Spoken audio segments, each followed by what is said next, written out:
করেছে, গুম করেছে, আমাদের বাড়িঘরে হামলা করেছে, আমাদের নেতা কর্মীদের উপর হামলা করেছে, তাদেরকে অবিলম্বে গ্রেফতার করতে হবে। আমাদের গতকালকে কেন্দ্র থেকে হাজীবাইয়ের উপর হামলা করার পরে এবং এরশাদুল্লাহর উপর হামলা যারা করেছে তাদের গ্রেফতার এবং দৃষ্টান্তমূলক শাস্তির দাবিতে আজকে সারা বাংলাদেশে বিক্ষোভের ডাক দেওয়া হচ্ছে।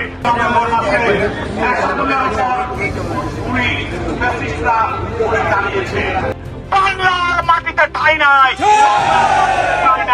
এবং আগামী দিনে বেগমগঞ্জের 1 নম্বর থেকে 16 নম্বর ইউনিয়ন এবং চৌমুহনী পৌরসভায় বিএনপি, যুবদল, ছাত্রদল এবং আমাদের অঙ্গ সংগঠনের কোন নেতা কর্মীদের উপর যদি কেউ কোন হামলা মামলার কোন স্পর্ধা দেখায় তাদের বিশ্বাস আমরা ভেঙে দেব।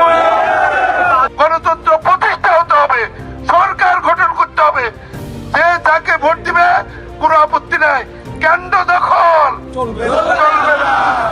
এই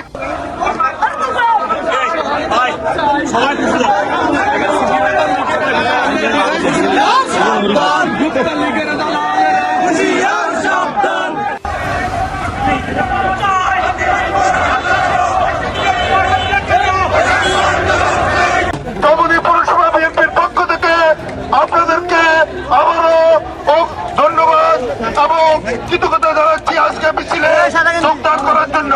প্রিয় ভাইরা, আজকে আমরা একত্রিত হয়েছি কি জন্য?